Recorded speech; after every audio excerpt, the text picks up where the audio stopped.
I love all the chitter chatter and growing roots, but we'll have more time to grow roots at the end of the meeting.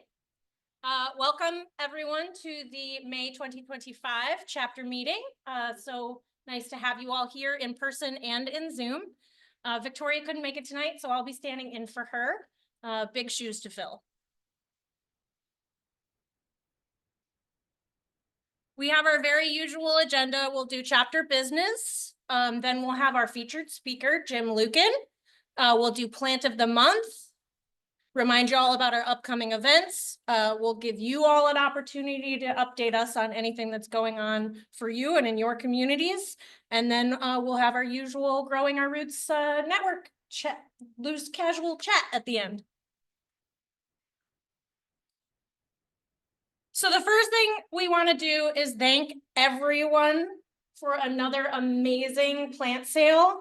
Particularly our plant sale committee and volunteers and our board members. Give a round of applause for these amazing people. We had 800 people come through the gate. Our fall sale last fall was about 550. So we're very, very excited about how much this has grown. The news was there. I was interviewed briefly and we got on the evening news that night. So the word is getting out and it is fantastic. So we just really wanted to thank all of our volunteers as well as all of you for attending the event and supporting our vendors, because the fact that they sell out means that they're going to come back. So we like that. This is a reminder that if you want some swag, we have swag available on the South Carolina Native Plant Society website. There is a lot more than this. It's just what we could fit in a screenshot. I personally have the baseball cap and I very much love it. I wore it on plant sale day if y'all saw me running around in that, but there's t-shirts and long sleeves and hoodies and all. I have a hoodie also, so get your swag. Dia provided this lovely picture of our display garden at the Conway Marina today. You took that picture today? It is booming and busting, so I encourage all of you to go down there and check it out whenever you have a chance. And if you see any weeds, you can pull them. I have dogs, so I didn't want to go in there, but I did notice that one thing that's really cool about it is that it has been raked. So it's not bare dirt. So the rest of Riverside Park, Riverwalk Park, whatever it is, they rake out everything and it's bare dirt. It looks horrible, but that looks awesome. Yeah, I think City of Conway has kind of just left this to our devices. And so we're really responsible for it. I did notice a nice layer of the live oak leaves and I was like, hey, free mulch.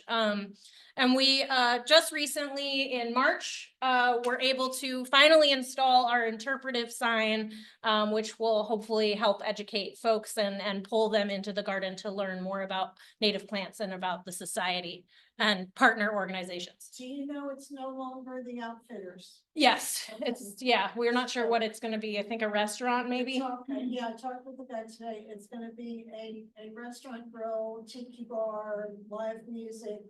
So get your cocktails and go hang out in the native plant garden.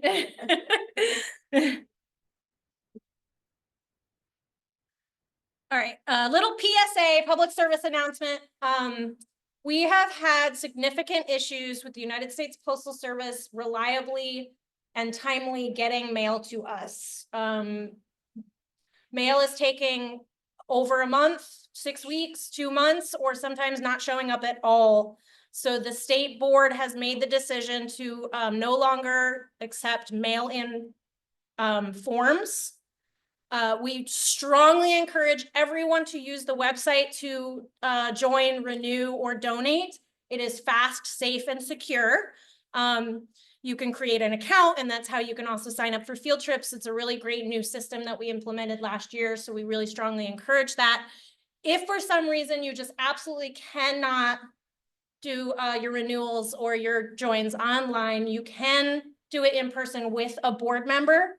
Babs is your membership chair. She can take forms, but we do really encourage people to do it on the website and to not trust the mail system anymore. Save the date. This is really, really exciting. We are going to be the hosts of the Native Plant Society Annual Symposium this year. Each chapter takes a turn hosting, and we volunteered because we're gonna rock it. And we have nailed down the dates of the weekend of October 17th to 19th. It will be a combination of being at Brook Green Gardens, that will be your home base, and Huntington Beach State Park. This gathering is really about bringing together members from all around the state. We all kind of see each other all the time. We see each other at meetings and events and field trips and things like that, but we don't get to collaborate too much with other chapters in the society. So this is a really great opportunity for all of us to come together and get to know each other. There will be awesome speakers. There will be hopefully some workshops. We'll have cool field trips, all sorts of different options for people to do. So save the date, put it in your calendar. That's where you're going to be, right? Okay. You want to talk about this a little bit, Maeve? Sure.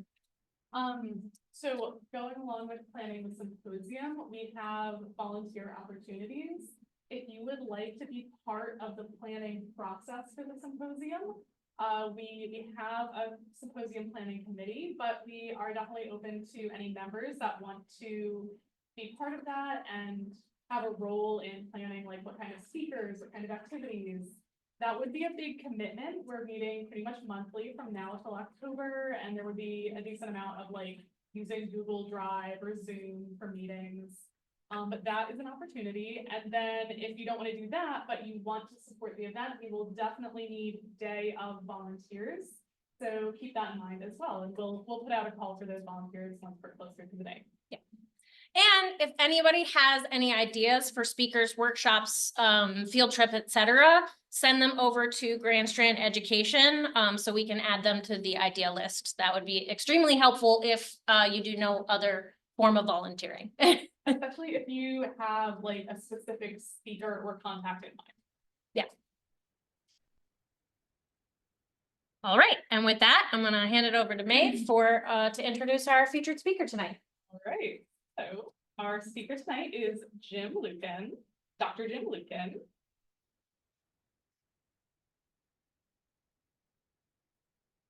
So Dr. Luken has a PhD in botany from Duke University. He came to Coastal Carolina University as a professor in 2001 as the chair of the Department of Biology. He studied plant invasions, wetland ecology, and carnivorous plants. After retiring in 2022, he currently spends his time growing carnivorous plants and doing interpretive angling charters on local waterways. So we're really excited, and thanks for being here.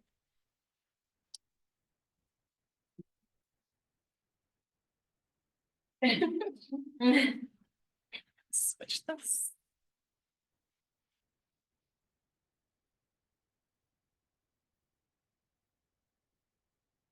It should still be screen sharing, and then you can just advance. That way? Okay, great. All right, thank you, Maeve and Turney, and thank you for inviting me tonight. I really enjoyed talking about carnivorous plants. And actually tonight I'm going to talk about probably 2 or 3 things. I'm going to talk about Lewis Ocean Bay Heritage Preserve and why it's such a special place. And then I'm going to talk a little bit about the Friends of Lewis Ocean Bay and why that's so important. And then if I have time, maybe I'll talk a little bit about how you too can grow your own carnivorous plants. Some of you, I think I've given plants to in the past, and some of you have been wildly successful. Some of you maybe not so successful, but there's always a chance you can get better. So let's go ahead and start. So Lewis Ocean Bay Heritage Preserve. Can everybody hear me? Yeah, that's what I thought. I'm usually pretty loud when I talk. Off of International Drive. Show of hands, please. How many people have been there? Oh, good. How many people have never been there? If you've never been there, definitely go there. It's kind of a daunting place because you sort of drive in and there's just a dirt road into the into the wilderness, and there's not really much there that's going to invite you or tell you what to do. But by all means, it's a safe place to go. And if you haven't gone there, go ahead and go there. Drive in. You can't get lost because all the roads dead end, and you'll just have to turn around and come back out. This time of the year, probably best time to go and see many of the rare plants that grow there in flower.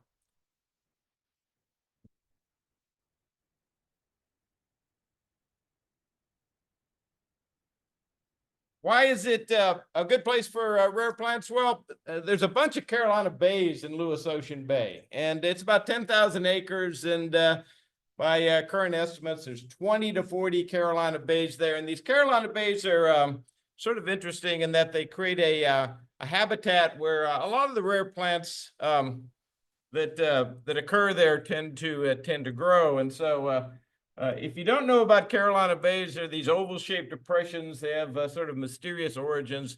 They're not really old geologic formations. Actually, they're relatively young, probably about 30,000 years ago. But they are unique wetlands, and they occur across most of the Southeast. The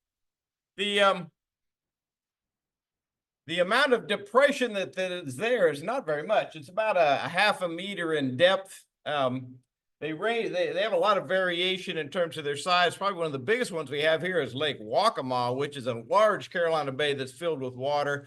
Most, if not all, of the Carolina bays we have around here are not open water habitats, but are instead filled with peat. And they tend to hold water, and the edges of them have a very unique habitat that ranges anywhere from really wet to really dry. And so that's the place where a lot of these Carolina bays occur. If you try to go into a Carolina bay at Lewis Ocean Bay, you'll probably not enjoy yourself a lot, because the Carolina bays at Lewis Ocean Bay are basically thickets of evergreen shrubs and briars, and they're very hard to get into. However, around the edges of the Carolina bays, they're a little more accessible, and those are the places where you could see a lot of the rare plants that occur out there. Here's a complex of Carolina bays at Lewis Ocean Bay. You can sort of see the oval-shaped depressions. Here's a really well-defined one. Here's another one here. Here's one down here. And in almost every case, there's this sand rim, or this bleached white sand rim, that occurs at least along one edge. One of the theories for the origin of these bays was that during the ice ages, a meteor struck Canada, and these giant chunks of ice flew through the air, and they all sort of hit the ground coming in at the same general direction. And what happened was the soil got thrown up on one edge, and then through time, the oxidation and the bleaching in the South Carolina sun turned the sand to white. But most important thing about these things is as you move from here to here, it changes from almost desert-like conditions to wetland conditions, and that's a really unique sort of a habitat. Various and sundry explanations for these Carolina bays. I'm not going to go into the many of them. Some of them are really crazy. People think prehistoric fish spawning beds, melting icebergs, ancient meteor showers, extraterrestrial landing sites for spacecraft. You take your pick. There's a lot of interesting theories out there for why these oval-shaped depressions are there. I'm not too concerned about a lot of these different explanations. The only thing that I think that's important to recognize is they're relatively young, and around the edges of them, cool places for finding a lot of these rare plants at Lewis Ocean Bay Heritage Preserve. And a lot of confusion about the name Carolina Bay. People think that means sort of an open water place. Not really. It has to do with the fact that a lot of three species of bay trees actually tend to grow in these Carolina bays. So that's basically where the name comes from. If you go out to Lewis Ocean Bay, there's actually two kinds of wetlands that are important for a lot of the rare plants, one of which are these Carolina bays, and the other are just depression wetlands that aren't oval shaped, and they have the same kind of vegetation in them usually as Carolina bays. People call the vegetation that's in these wetlands Pocosin. It's pretty much the same thing. It's thick, impenetrable evergreen shrub vegetation, and it's really dense, almost impossible to get into, but bears do like it, and that's where many of the bears that occur out there actually find their habitat. Here's some of the plants you can find along the bay edges. My favorite plant of all, of course, is the Venus flytrap. Lewis Ocean Bay is currently the probably the only place in South Carolina where viable populations of Venus flytraps occur. Pitcher plants, a number of species of pitcher plants occur out there. And there's also lots of orchids and things like that, actually, which right about now is a good time to go out there and see some of these things in flower. Almost all of them tend to occur around the edges of these Carolina bays or along these edges of the wetlands that occur out there. Did you all go up to Brunswick County to look at? Not yet. Not yet? Okay, good. It's important to recognize that as far as a lot of these carnivorous plants are concerned, Lewis Ocean Bay is really different than some of the places where carnivorous plants occur up in North Carolina or in Brunswick County.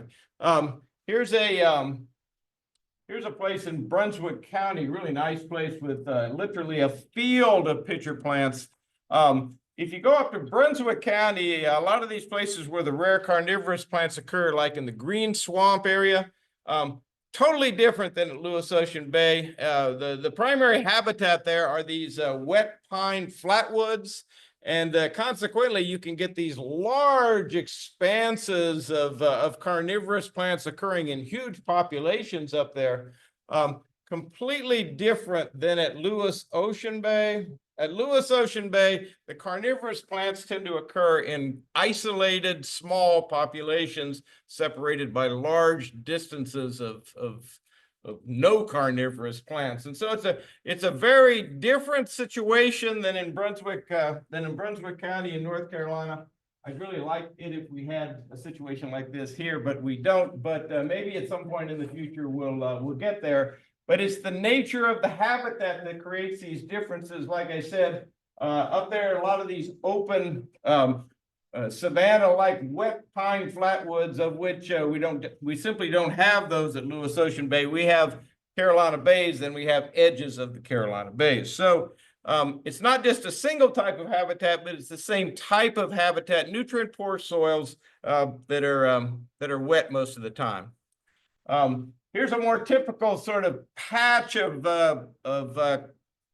pitcher plants at Lewis Ocean Bay. Small number of plants separated by lots of space where there aren't any carnivorous plants, but nevertheless, you can go out there, and this is one of the patches of pitcher plants actually you can see right along the road. Purple pitcher plants occur there. Hooded pitcher plants occur there, and then a whole bunch of other sorts of interesting things. The Lewis Ocean Bay is actually considered now one of the best places to see rare plants in the entire state. And so depending on what month you're there, you can see things like this azalea. You can see white fringed orchids like this.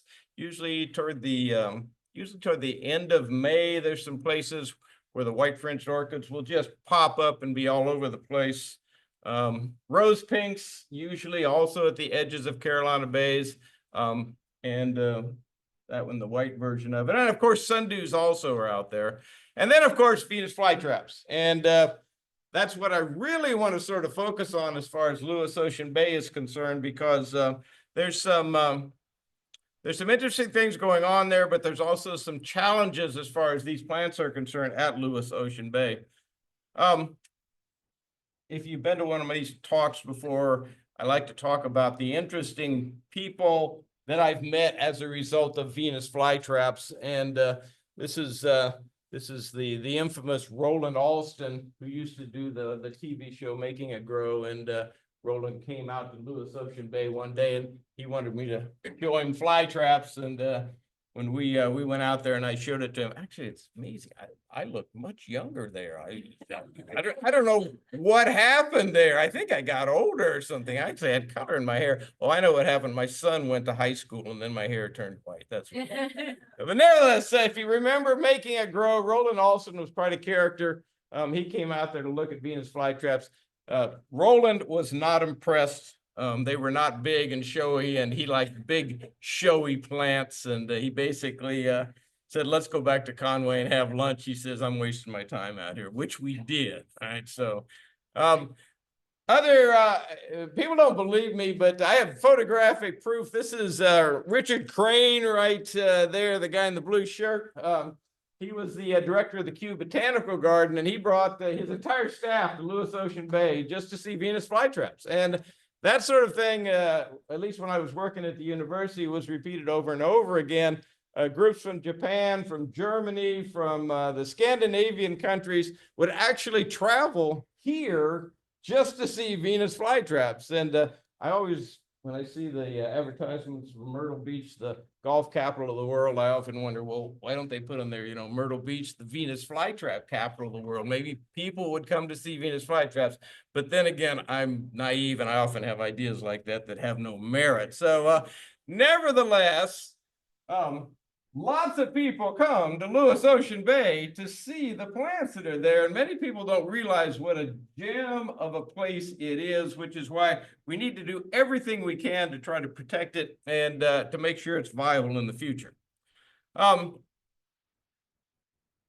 When I worked at the university, actually, when I first came there in about 2001, I went out there and International Drive wasn't there. It was really hard to get there. And I was walking around out there in the winter and I saw some Venus flytraps. And at that point in time, I started, just thinking, well, this is a good thing to study. And so over the next few years, I did that. And one of the things that we did out there, and this is before International Drive was even built. This is when Lewis Ocean Bay nobody went there because you could hardly get there. We set out to see just how difficult it was to, and I'm not going to use the word restore because I don't think it's the correct word to use here, but we set out to see if we could just make more populations of Venus flytraps because historically Lewis Ocean Bay was not burned frequently by the owners, which is South Carolina DNR. It was just a place nobody even cared about, to be quite honest with you. So there was a lot of overgrowth of vegetation, and the idea was, of course, that when you had this rapidly growing vegetation, the Venus flytraps would get covered and they go away. And so we set out to try and maybe make some new populations of Venus flytraps. And so I convinced Santee Cooper to loan me, well, not even loan me, but they gave us the use of some of their machinery that they used to clean out rights of way. And they went into some of these places along the edges of some of these Carolina bays and just mowed everything down to the ground level. Here's the mowing machine going into the edge of a Carolina bay, and the vegetation was as high as the ceiling in this room. I mean, it was dense, thick stuff. Mowed it down to the ground level. Here's another one of the openings right there. And then we went in there and sort of attempted to see whether we could make some new populations of Venus flytraps. And so, we did the sort of thing that plant population biologists do. We sprinkled seeds that were collected within the preserve in there. We counted plants. We set out permanent plots and had some students doing some interesting work. So we had a number of places where we were monitoring the plants. And lo and behold, what we found was these things are really easy to grow. And they're really easy to grow in the wild. And so basically, what we found was when we would mow these patches, and the patches were basically just chosen not because they had Venus flytraps, but because of the position where they were. What we found is there were two sorts of plants that came up. Sown plants were the ones that came up when we had collected seed and just sprinkled them on the surface of the ground. And there's one of the little seedlings right there. And actually, After the talk, you can come up and here's one of the little pots and you can see little seedlings coming up in the pot. So the seedlings will start just coming up everywhere if you have the right conditions. But I have another category of plants up there called volunteers. I don't know if that was a good word or not.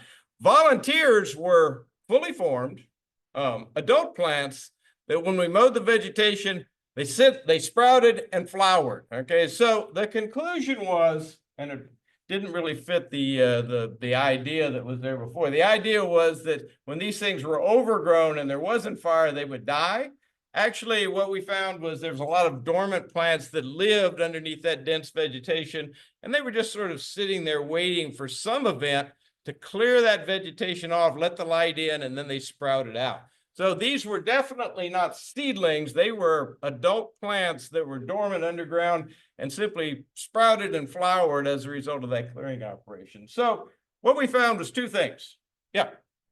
What year was that when you did that? 2003. Yep. And so, so what we found was, pretty easy to make new populations. You could either grow them from seed, or if you cleared the area right, there were dormant plants living underground that actually would respond to that.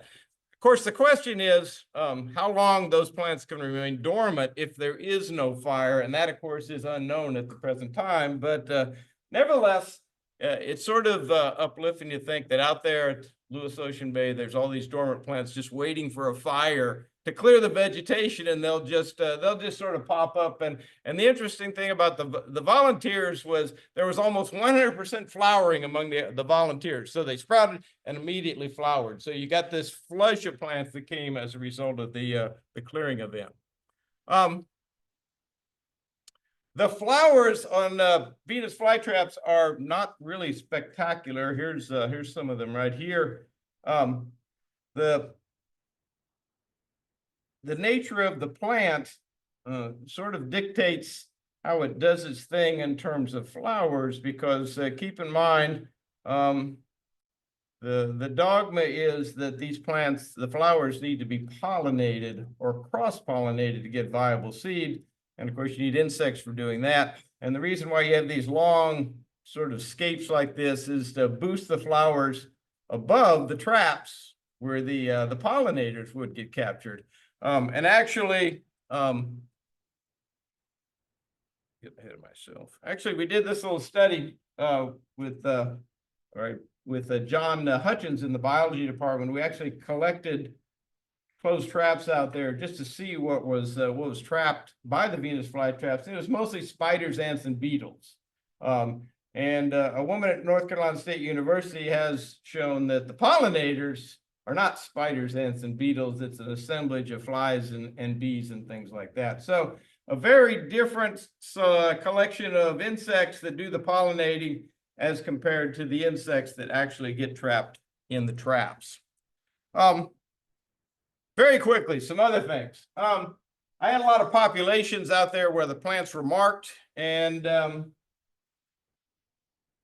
even though it was really hard to get out there, occasionally what would happen, and let me just say that, again, at Lewis Ocean Bay at that particular point in time, nobody went out there. However, apparently somebody went out there in 2003 because I had a population of plants marked, and when I went out there, all that was left were these little divots where the plants had been pulled up and poached. And I was actually able to estimate what plants the poachers took, what they took and what they missed, because I had every plant in the population marked. And you probably can't see this, but what this little study showed was the poachers were not very observant, because what they did, of course, was they grabbed the biggest plants and ignored or missed all the smaller plants. And so there was indeed a poaching event here, but through time, those smaller plants did indeed go ahead and eventually reach adulthood. But poaching at Lewis Ocean Bay has been a problem, but not nearly as big of a problem as has been up in North Carolina. And the reason why it's a bigger deal up there is because for many years, collecting Venus flytraps in Brunswick County was sort of a cottage industry that they did it just to make extra money. And so they've had a lot of problems with trying to trying to keep poaching at bay there. Not so much a problem at Lewis Ocean Bay anymore. In fact, I think there's probably more Venus flytraps now than there was in 2003. So, what can we do? What can this group do to help preserve this unique place that has all these unique plants out there? Well, fire is a very important aspect of the management out at Lewis Ocean Bay, and some of you, of course, are familiar with the Covington Drive fire that we recently had. Of course, that was on the other side of the road from Lewis Ocean Bay, but the same type of vegetation. Fire and prescribed fire at that preserve is a challenge, and the challenge is only going to get bigger, simply because of liability issues, because of smoke issues, because people don't like smoke, and the recent problems with the Covington fire have only increased that. And so, and there's also development springing up all around the preserve, which makes the liability issues for the prescribed burning even worse. And so, without a doubt, prescribed fire needs to be supported and encouraged in Lewis Ocean Bay, and it also needs to be encouraged in some of the other places that are outside of Lewis Ocean Bay, just because it reduces the fire hazard. The area over there at the Covington fire this year hadn't been burned for a while, and that's why that fire was so difficult to control. Plant a bog garden, participate in rare plant rescue relocation activities. I had when they built International Drive, not surprisingly, they wiped out a bunch of carnivorous plants in the process of building International Drive. And so we went out there with some students and worked with the preserve manager, and we surveyed basically the entire footprint of International Drive and found populations of pitcher plants and actually some Venus flytraps, and basically dug them up and relocated them to some what I thought were safe sites over on Grand Strand water and sewer property. Turns out the Grand Strand water and sewer property wasn't safe, and so unfortunately those got wiped out also. But that's sort of just emblematic of what's happening around here. I mean, you can relocate plants, you can put them somewhere where you think it's safe, and then lo and behold, here comes development, and that place is not safe. And so we've seen that sort of play out over and over again as far as these rare plants are concerned. What we really need, of course, I think, is we need to examine where the places are in nature preserves, because that's really the places where I think these things have the best chance of being long-term sustainable. And if indeed there's places where the plants are going to get wiped out by development, move them into nature preserves. We have a couple of South Carolina nature preserves where this could be done, and we have some places where Venus flytraps used to be but aren't anymore. And so this is an activity that could be done, I think, a lot more around here. Up in Boiling Springs Lake in North Carolina, they have a program where the community actually goes around and looks for Venus flytraps and actually moves them into a preserve when they find them. And I really sort of kicked myself. When I first moved here back in 2001, you could drive around the county and there'd be a vacant lot that somebody had cleared, and there'd be pitcher plants just growing all over out here. Okay, I don't see that anymore.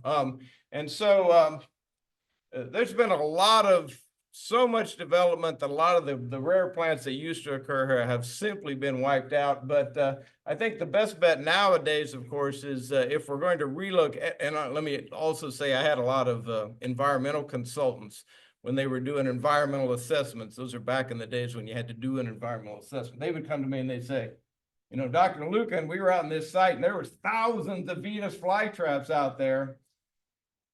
And then I would go contact the landowner and I would say, you know, can we come out and get the Venus flytraps? Well, the standard sort of understanding in Horry County is, no, you don't want to do that because they'll find something that's rare and then they'll find something that will stop development. And so getting access to private land to do these kind of things was always a challenge.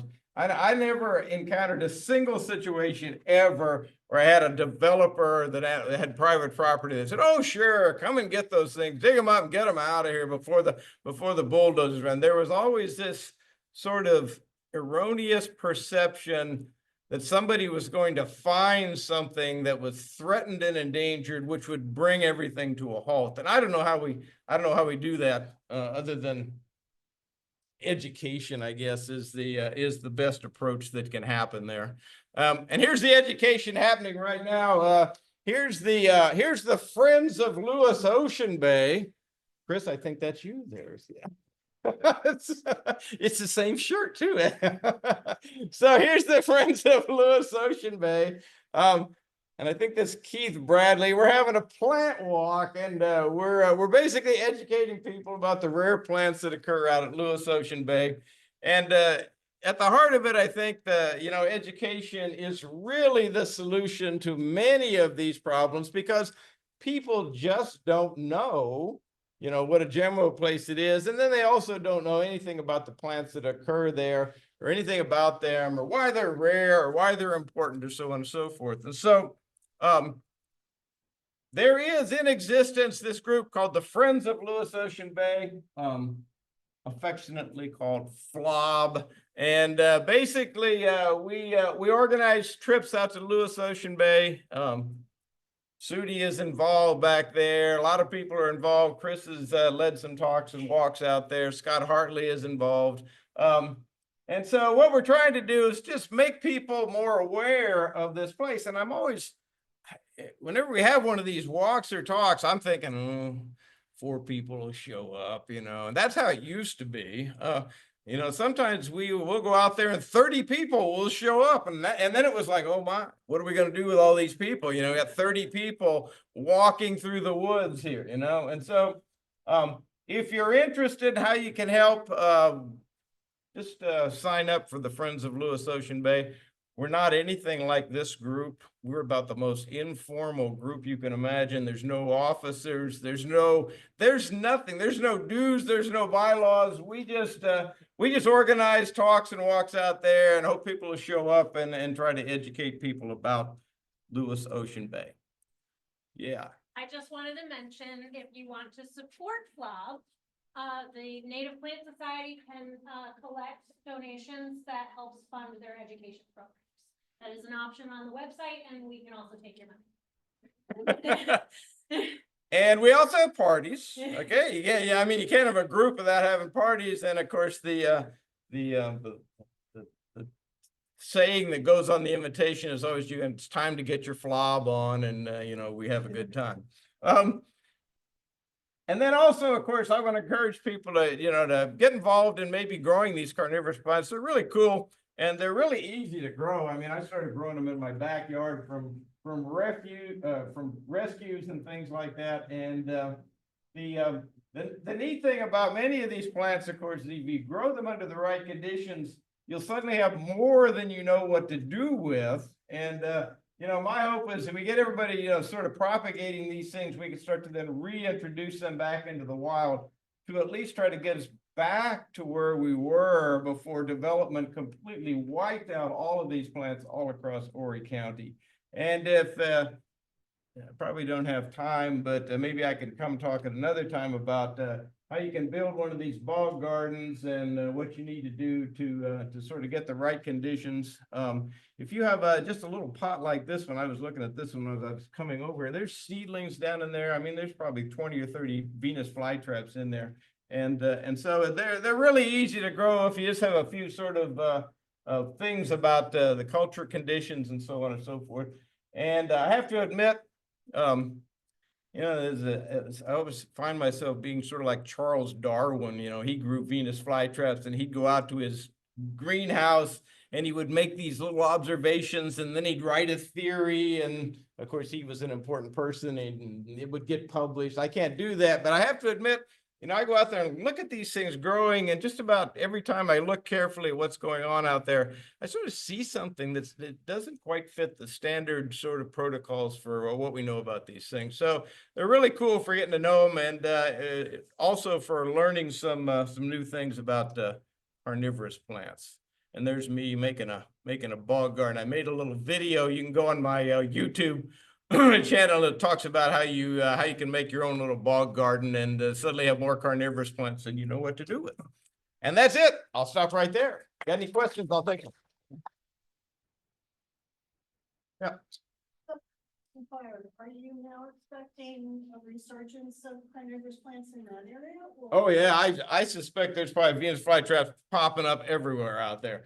Except for, of course, in those places where the peat has been burning, what you're gonna end up with there is not a flush of Venus flytraps. What you're gonna end up with, of course, are deep aquatic habitats, which just happen to be great places for amphibians to reproduce. And so, people, you know, DNR really hates, they build fire breaks all around the Carolina Bays because they don't want the peat to catch on fire. The Covington fire was, of course, a wildfire. There wasn't anything they could do about that. But the actually those peat fires like that, they create a lot of habitat diversity inside those Carolina Bays, and in particular these open water habitats that are really good for other sorts of animals. So, and I know the peat fires are a real pain in the butt. You know, even I have to admit, you know, some mornings I get and the smoke would just be hanging thick as a result of those things. But nevertheless, it's probably not a totally bad thing. And I suspect there's a lot of fly traps out there coming up right now. When can you come back and do a bog garden class? Yeah, whenever, you know, Maeve wants to invite me, I'll come back and talk about growing carnivorous plants. And I'll bring some seeds. Yeah, I have packets of seeds I give out to people, and they're really I put this in here. I mean, you basically just germinate them in little jars and put the lids on them, put them in light, and you'll have thousands of Venus flytrap seedlings, and then you got to do something with them and put them in some sort of pot in the full sun and grow them out that way.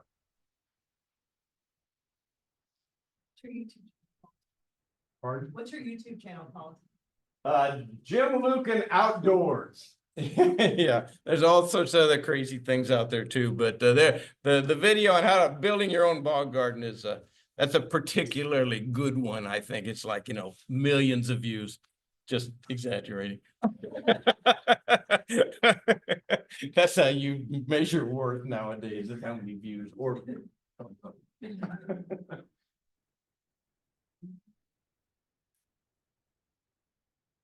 all right, great. Thank you very much. Yep. And if you want to come up and check this pot out, you look down there, you see all kinds of interesting things going on there.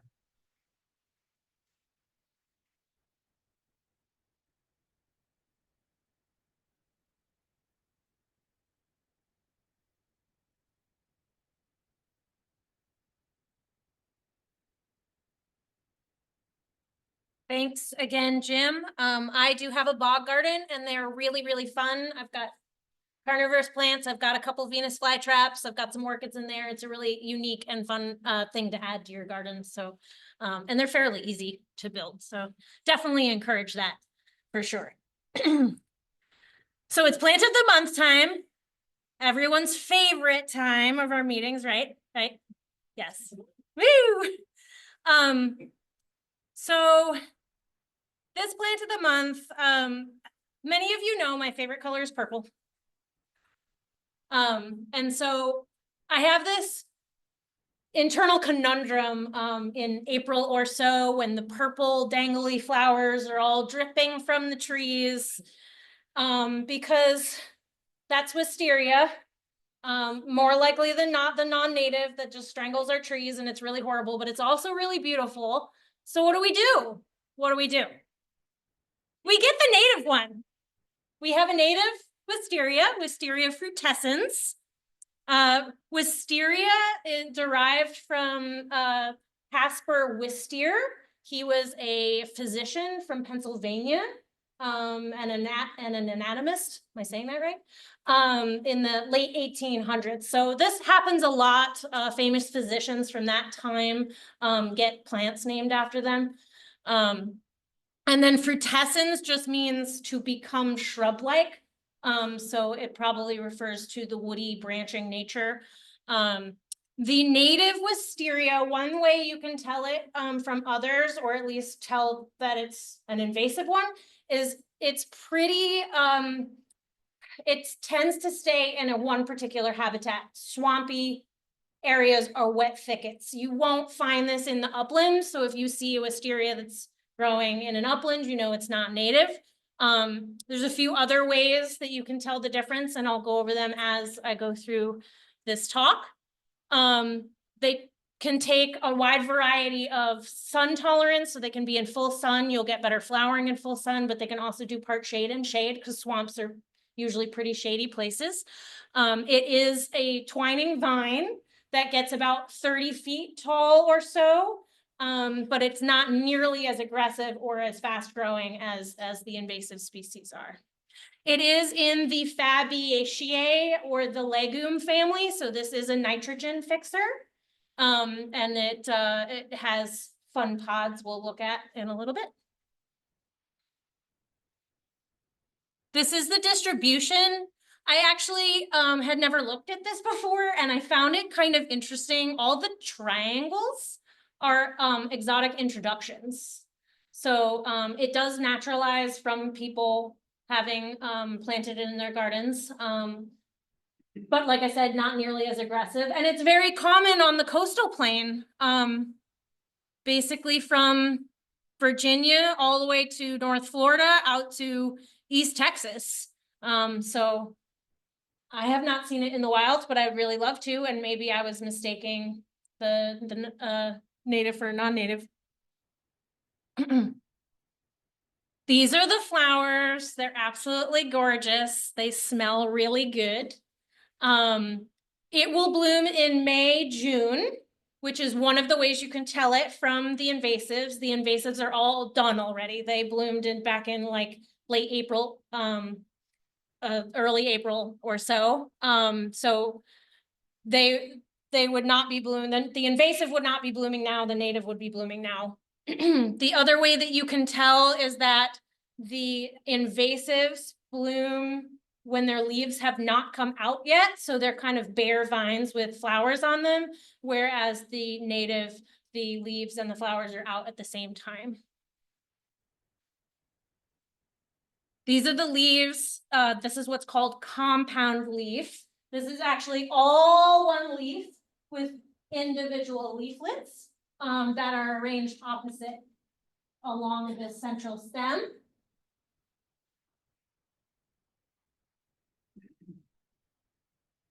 And these are the pods. I wish I had found like a little bit crisper of a picture, but the native one, the pods are going to be smooth. They're gonna not have any kind of hairs or fuzzies or anything, whereas the non-native one is gonna have fuzzy, hairy pods. I was reading that they don't require any kind of pre-treatment for germination, but they tend to grow very, very slow from seed, and the preferred propagation method is from softwood cuttings, or, you know, purchasing them from one of our vendors that are plant sales like I did this spring.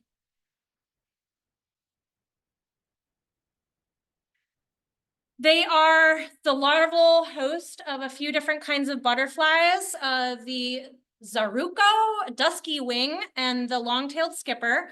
I just think that long-tailed skipper is so gorgeous and unique with its longer-tailed rear wings and that beautiful blue color. They are pollinated and generally visited by butterflies. So this is a very butterfly-heavy attracting and host plant. There are some cultivars available. Amethyst Falls is the most common one you're going to find. I think it's actually pretty hard to find the straight species. You're almost always going to end up with Amethyst Falls. Amethyst Falls, that selection can actually be grown in a container because it's sort of a more compact grower. It also blooms at a much younger age. It doesn't have to be as old to bloom, and it's a very reliable bloomer. The Nivea cultivar is a white flowered form, which I thought was kind of neat. And then Longwood Purple, which was developed at Longwood Gardens, is just a much deeper purple color. And that's it. Plant of the month, May. Yes. Did you have to worry about the roots like you do with the non-native wisteria? I don't know the answer to that question. I would suppose since amethyst falls can be grown in a container, I would assume that it does not have as an extensive of a root system. But I don't know about the straight species. Anybody else? I saw a cool video on Instagram from Black Forager, which is a cool foraging account. And she talked about wisteria frutescens, and apparently the flowers are edible. And then she also talked about, she corrected the Wikipedia page, which used to say that it had no fragrance. It definitely does. I found some on the river, and it has like maybe it's not like as intensely powerful a fragrance, but it definitely has a smell. Yeah, I did read that it's fragrant. The other cool thing, which I'm actually gonna try to do, this was one of my bucket list species, or top 10 wish list, whatever you wanna call it. But I don't really have a great place to like let it climb. You can tree form them, so I'm gonna give that an attempt and see what happens. All right, upcoming events. Got some good stuff coming up for you. So this is a little short notice, and it's a little far away, but, Parks Mill is one of our, Native Plant Society properties. We actually own it in partnership with Nature Land Trust. And it protects a population of the Rocky Shoals spider lily, which are in bloom right now. And they do, 2 open houses every May, and they'll be having their second one this Saturday. So if you're looking for a road trip, this is a really fun place to go. And Bill Stringer, who is the property manager, is a really, really amazing guy. So go out there and support them. It's trying to remember the town that it's in. Bamberg. It's in Bamberg. Green Drinks is coming up. It'll be hosted by Wakama Audubon. This is a really great, basically monthly event that's hosted by rotating environmental organizations, where just people who are interested in interesting environmental stuff get together and have a cocktail or a beer and chat about what they do and network. So that'll be Wednesday, May 21st, 5:30 to 7:30 at Polly's Island Tavern. And we'll be in the back room. We have the whole back room Okay, and they'll be in the back room. with our own bartender. Do you want to talk about this, Jim? Since it's you? Saturday, May 24th, probably Scott Hartley. Is that right, Susan? Is it Scott? Yeah. Scott Hartley is gonna be, leading a walk out to Lewis Ocean Bay. That's in 2 weeks. Yeah, so if you want to see, if you haven't been there yet, I know some hands went up that have never been there. So if you want to go, it's free.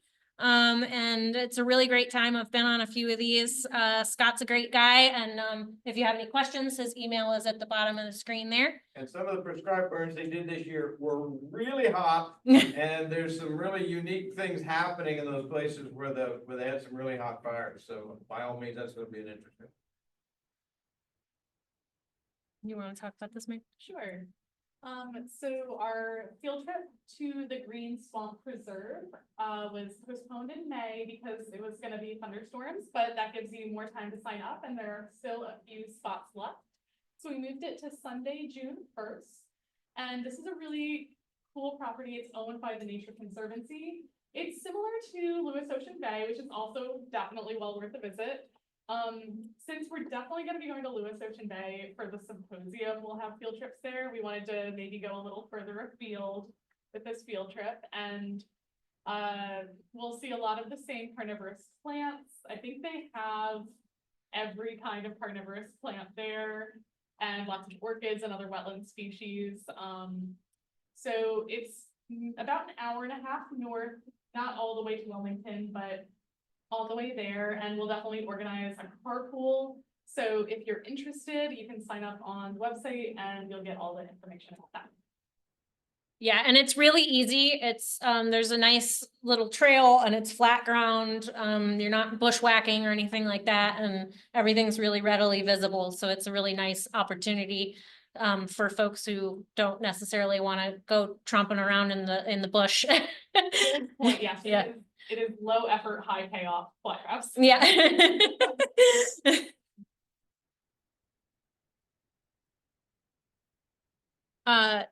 So I don't know if y'all know, but the South Carolina Native Plant Society partners with Clemson for the Native Plant Certificate Program. Members get 10% off of tuition. If you don't know your discount code, apparently we're emailing Babs to get it. Yep.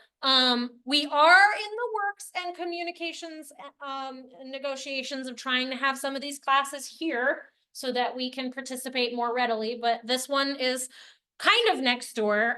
It will be in the Low Country area with Charlene Johnson, who I'm sure many of you met at the native plant sale, who owns Native Plants to the People Backyard Nursery. She's really, really great, so this is an awesome opportunity. We did her talk out in Brook Green on wild bees. Oh my God, she's awesome. Yeah. Yeah, she's awesome. Cullowhee Native Plant Conference. This is plant camp for adults, basically. I did check today. There are registrations still available. I don't know field trip workshop availability. Those usually sell out pretty quick. But this is at Western Carolina University. Maeve and I will be going. It's a really awesome opportunity to meet and network with all sorts of plant nerds from all over the place, as well as, you know, learning a lot. And there'll be plant vendors there as well with some really cool and unique things. Our next chapter meeting is July 17th. Mark your books or your calendars. Do we have a speaker yet? Probably Lisa Lord from the Longleaf Alliance, but I think still confirmed. Okay. So maybe Longleaf Alliance, cool stuff. But we always have cool things, even if it's not that. Saturday, get out there and get sustainable because the campus salvage sale will be happening. It's $5 to enter and then pretty cheap stuff. Kids are moving out of dorms and needing to get rid of mini fridges and other items. And Victoria says it's pretty neat, according to the slides. So I encourage y'all to check that out.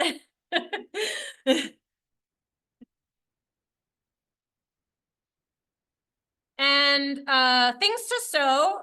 So if you bought plants at the native plant sale this year and you've got them in your garden, please take pictures and send them to our publicity chair, Catherine, at Grand Strand Publicity at SCNPS.org. That would be really cool. We can showcase those in newsletters or on social media or something. Catherine will do something amazing with them, I'm sure. And as we mentioned earlier, we are looking for suggestions for our symposium and chapter meeting speakers. So if you have someone you've heard speak and you really want to have them come and talk to us, please send that information along to Grand Strand Education, Maeve, and touch a plant. I'm not really sure what that note was about, Victoria, that's weird. But yeah, go touch plants.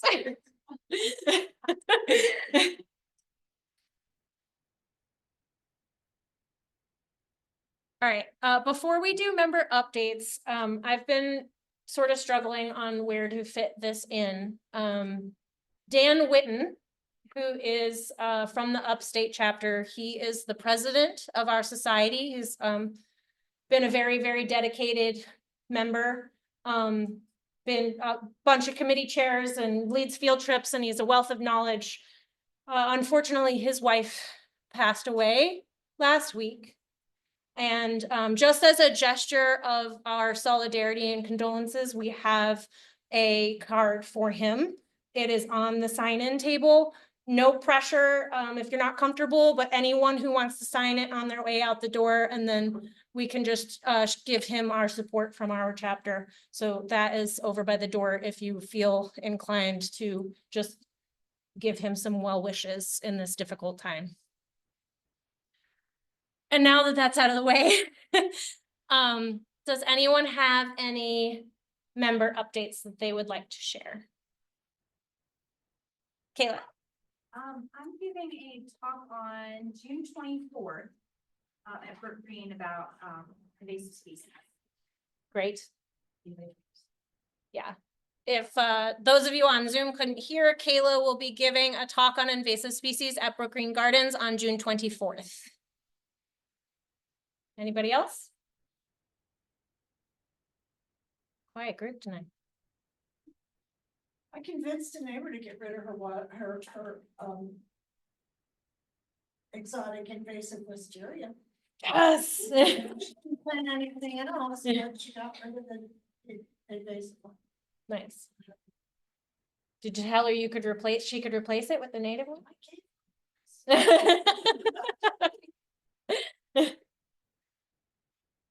Anybody else? I saw you brought some plants. Yeah, I am constantly moving things around the garden. I have 5 little pots of non-native, but it's culinary Greek oregano. If anybody wants to try, they were lifted, I mean, literally yanked today in dirt. And I also have several, lyre leaf sage, also literally ripped out of my front yard.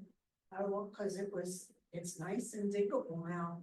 Next week, Yeah. I'll be back to concrete. Yeah. Yeah, they're tiny little things. There's 2 in a plastic bag with yellow miracle grow and water. So I have no idea if they're gonna make it, which is why I put 2 in the bag. So they're over there.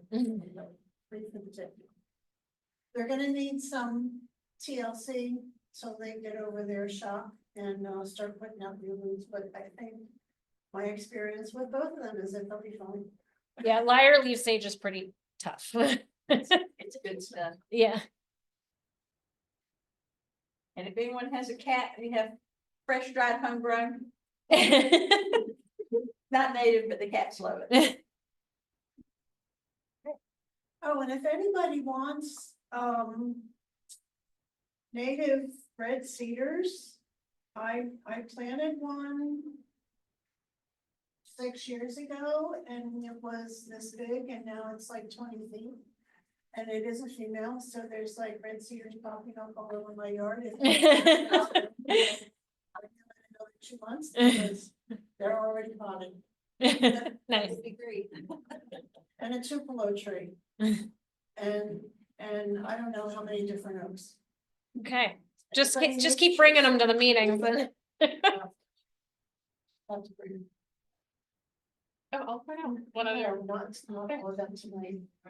One thing you can check out on your way out, our treasurer, Kara Schiltneck, is a lecturer at Coastal, and with her students this year, they installed a plant garden. Snail Seed provided the plants, but it's already got scarlet sage and Stokes aster blooming, and so I think it was just kind of an empty mulch bed with like some oleander in it, and now it's a pollinator garden for this building, so that you can see it on the way out. Nice. Yeah. Yeah, cool. Any other updates from y'all? Yes. Hope that we can influence our HOA. I had a talk with a lady who is, we're gonna clean up under the bushes and stuff on Saturday. And I mentioned the Iliagnas that are growing next to the swimming pool, very invasive. And she said, oh, I didn't know that. You come and educate us. So I've talked to many, and I've had about 5 people that would be quite interested in coming. We'll see how it goes on Saturday. I'll talk a little more. I'll see you tomorrow. What's wrong? North Myrtle Beach. We'll be in North Myrtle Beach tomorrow, because I'm doing a sale in Holly's this Saturday. I know you're gonna be back, so I can help you.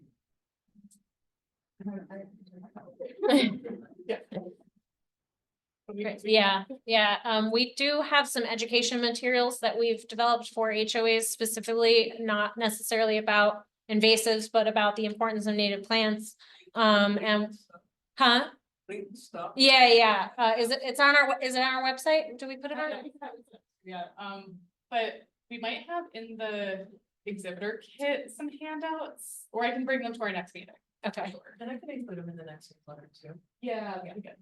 Yep. But yeah, we definitely want to, as we are available, to do talks at HOAs. So if HOA boards are receptive and we have someone on our board who's available, we would be happy to come in and talk to them about that stuff. So. Cool. All right. And now we can just loosey-goosey grow our roots. Thanks, everybody. Thank you.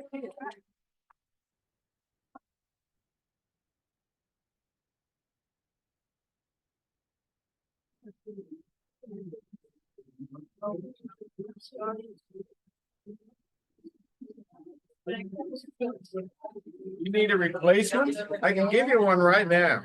You got a bag or something? A coffee mug?